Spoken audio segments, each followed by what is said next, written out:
जावा की इस वीडियो में आज मैं आपको आर्मस्ट्रॉन्ग नंबर का प्रोग्राम करके दिखाने वाला हूँ। तो आर्मस्ट्रॉन्ग नंबर होता क्या है? सबसे पहले मैं वो आपको बता देता हूँ। सबसे पहले यूज़र एक नंबर इनपुट डालेगा, जैसे मान लेते हैं 153। तो आर्मस्ट्रॉन्ग नंबर कैसे पता लगाएँ कि ये 153 आर्मस्ट्रॉन्ग नंबर है कि नहीं है? तो सबसे पहले जो आपका जो पहला नंबर है 1, उसका आप क्यूब निकाल लीजिए। 1 इंटू 1 इंटू 1। उसके बाद फिर ऐसे ही दूसरे नंबर को, फिर इन दूसरे नंबर का क्यूब निकाल लीजिए। 5 इंटू 5 इंटू 5। ऐसे ही तीसरे नंबर का क्यूब निकाल लेना है।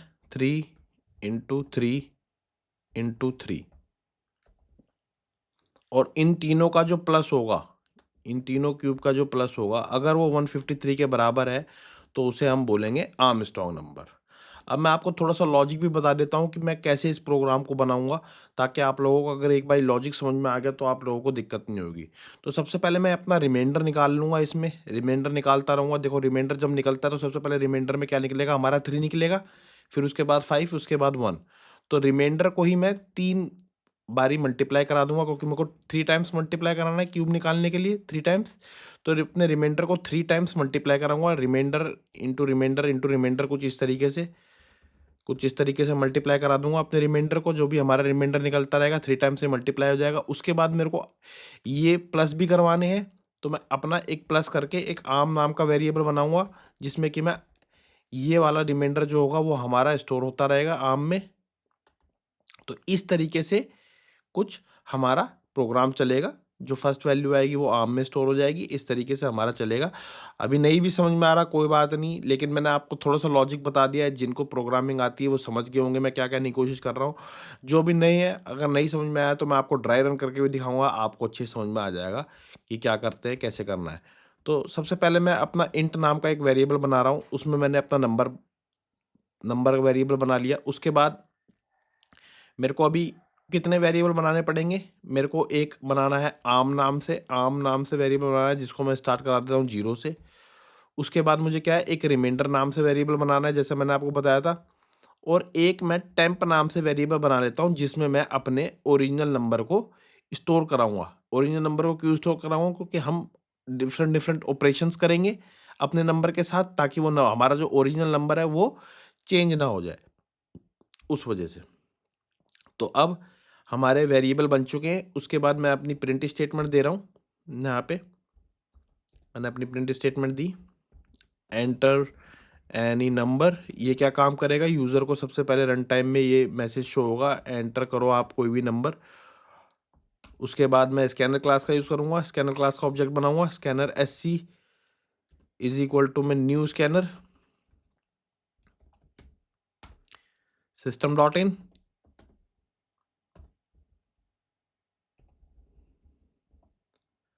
सिस्टम डॉट इन ये क्या काम करता है? यूज़र से रन टाइम में इनपुट लेने के लिए काम करता है सिस्टम डॉट इन। ठीक है। स्कैनर क्लास का इसका एक मेथड होता है। स्कैनर क्लास का ही क्या मेथड होता है? नेक्स्ट करके, तो उसी के ऑब्जेक्ट रेफरेंस से मैं कॉल करा रहा हूँ। ये क्या काम करता है? हमारे इंटीजर वैल्यूज़ को हमारे इंटीजर वेरिएबल में स्टोर करा देता है। तो मैंने नंबर नाम के वेरिएबल में स्टोर करा लिया। उसके बाद मैं क्या कर रहा हूँ, अपना जो ओरिजिनल नंबर है उसको मैं किस में स्टोर करा ले रहा हूँ? टेम्प में, ताकि हमारा नंबर जब हम ऑपरेशन करें तो हमारा नंबर गलत ना हो जाए, चेंज ना हो जाए। उसके बाद मैं अपना लॉजिक लिखना चालू करूँगा। अब यहाँ पर मैं सबसे पहले मैं व्हाइल लूप का यूज़ कर रहा हूँ।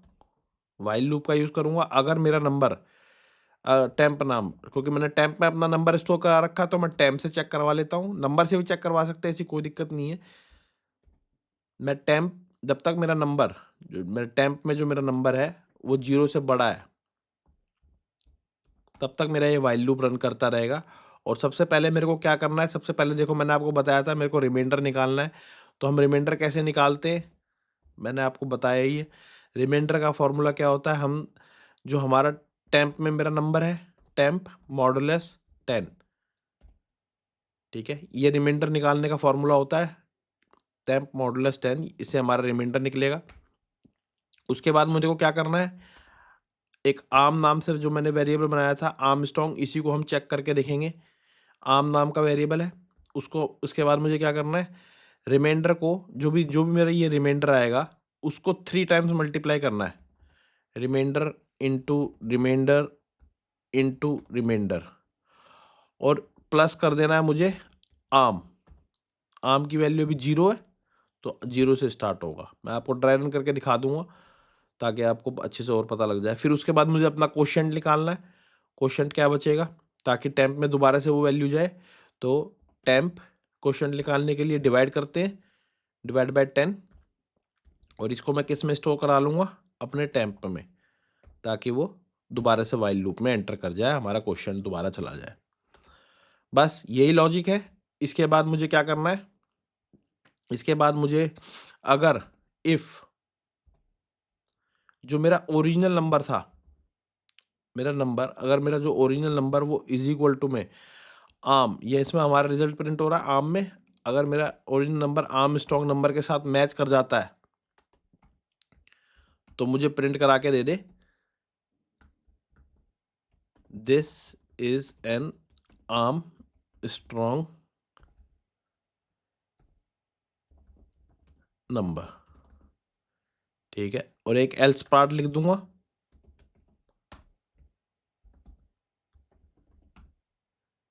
और इसमें लिख दूंगा this is not an Armstrong number.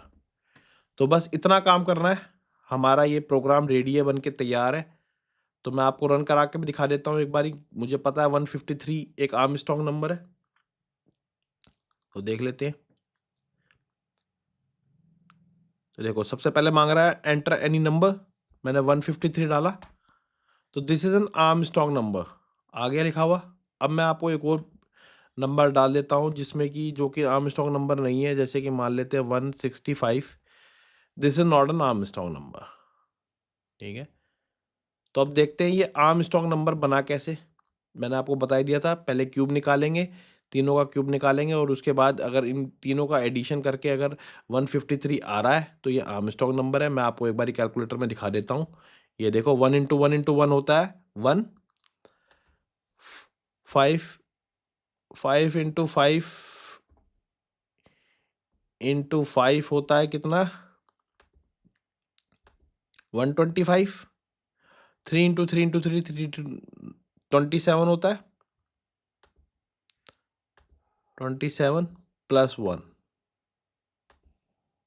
153 Armstrong number बन गया। इन तीनों का क्यूब निकालने के बाद 153 आर्मस्ट्रॉन्ग नंबर बन गया। अब मैं आपको सबसे पहले इसका ड्राई रन करके समझा देता हूँ। सबसे पहले हमारा नंबर, यूज़र ने इनपुट डाला नंबर में, हमारा जो ओरिजिनल नंबर है 153। उसके बाद मैंने टेम्प में अपना नंबर शो करा लिया, तो टेम्प में क्या चला गया हमारा, टेम्प में हमारा नंबर आ गया 153। उसके बाद मैंने अपने वाइल लूप में अपनी कंडीशन लिखी हुई है।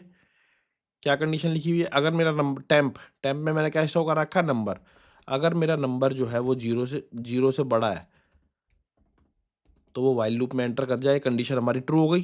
तो ये वाइल लूप में जो हमने ऑपरेशन परफॉर्म करा रखा है अब इसमें आएगा।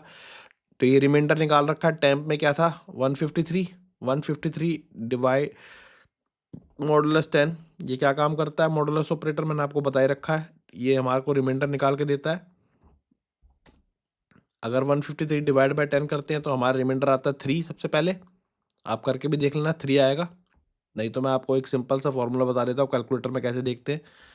153 डिवाइड बाय 10, तो हमारा 3 तो रिमाइंडर है और 15 हमारा क्वोशिएंट है। ठीक है, रिमाइंडर हमारा 3 आ गया। तो मैंने अब यहाँ पर क्या स्टेटमेंट दे रखी है, रिमाइंडर को 3 टाइम मल्टीप्लाई कर देगा, तो 3 इंटू 3 इंटू इंटू 3। ठीक है, ये हमारे रिमाइंडर को 3 टाइम मल्टीप्लाई करा देगा। आर्म में क्या चला गया हमारा अभी,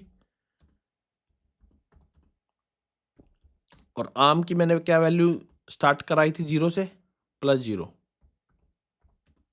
तो आर्म में हमारा चला गया अभी 27। ठीक है, 27 चला गया। इसके बाद यहाँ पर हमारा टेम्प में आ गया क्वोशिएंट, क्वोशिएंट मैंने आपको दिखाई दिया था कितना है 15, टैप पे हमारा 15 आ गया। इसके बाद ये यहाँ पर जाएगा, अब 153 की जगह 15 रह गया। 15 डिवाइड बाय 10 कितना आता है, अब मैं आपको फिर से दिखा देता हूँ। 15 डिवाइड बाय 10, रिमाइंडर हमारा 5 है और क्वोशिएंट हमारा 1 है। रिमाइंडर 5 आ गया, ये 5 को 3 टाइम्स प्रिंट कराएगा। अभी हमारा आर्मस्ट्रॉन्ग नंबर कितना था, आर्म में कितनी वैल्यू थी 27, तो ये ध्यान रखना 5 इंटू 5 इंटू 5 प्लस यहाँ पर आर्म मैंने करा रखा तो 27, तो 5 इंटू 5 इंटू 5 होता है 125। 125 प्लस 27 कितने होते हैं, अगर आप देखो तो मैं आपको फिर भी इसमें कैलकुलेटर बता देता हूँ, मेरे को तो पता है। 125 प्लस 27 कितने होते हैं 152, लेकिन फिर भी मैंने आपको कैलकुलेटर में बता दिया कि ये 152 होते हैं। ठीक है, हमारा क्वेश्चन क्या बचा था 1। अब ये दोबारा यहाँ पर जाएगा, 1 बड़ा है अभी भी। उसके बाद वाइल लूप में एंटर करेगा, कंडीशन हमारी ट्रू हो गई, वाइल लूप में एंटर करेगा। 1 को 10 से डिवाइड करते हैं तो क्वेश्चन हमारा रिमाइंडर क्या बचता है, ये देखो मैं आपको दिखा देता हूँ। 1 डिवाइड बाय 10, तो हमारा क्वोशिएंट बचता है 0 और रिमाइंडर बचता है 1। तो रिमाइंडर आ गया हमारा यहाँ 1। 1 को ये 3 टाइम मल्टीप्लाई कराएगा और हमारा लास्ट आर्मस्ट्रॉन्ग नंबर आर्म क्या था, आर्म में वैल्यू हमारी 152 थी, तो 1 इंटू 1 इंटू 1 होता है 1, 1 प्लस 152 हो गया 153, और हमारा टैम्प में चला गया इस बारी 0, और जब 0 जाएगा तो उसके बाद वाइल लूप में एंटर करेगा, कंडीशन हमारी यहाँ पर हो जाएगी फॉल्स। अब तो अब ये वाइल लूप में एंटर नहीं करेगा, वाइल लूप से बाहर आ जाएगा।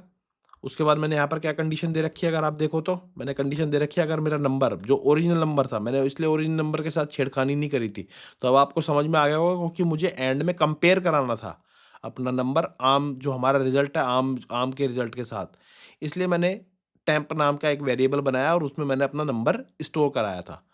ठीक है, इसी रीजन की वजह से तो हमारा जो ओरिजिनल नंबर था वो सेफ है, यहाँ पर 153 आ गया ओरिजिनल नंबर का। और उसके बाद हमारा जो आर्म में जो नंबर है, आर्म स्टॉक में जो नंबर है वो भी 153 आ रहा है। तो इस तरीके से ये इफ ब्लॉक को एग्जीक्यूट कर रहा है और this is an arm stock number, वो प्रिंट करा के दे रहा है। तो वीडियो अच्छी लगी हो तो यार लाइक कर देना, और अगर चैनल पर नए हो तो यार सब्सक्राइब भी कर देना। और अगर आपके कोई भी क्वेश्चन है, कोई भी डाउट है आर्म स्टॉक नंबर से, रिवर्स नंबर से, या फिर पैलिंड्रोम नंबर से, किसी भी तरह के आके आपके डाउट्स है तो आप मुझे कमेंट्स करके बता सकते हो। मैं जल्द से जल्द आपके कमेंट पढ़ के आपको समझाने की कोशिश करूँगा। तो थैंक यू गाइज, मिलते हैं अपनी अगली वीडियो में।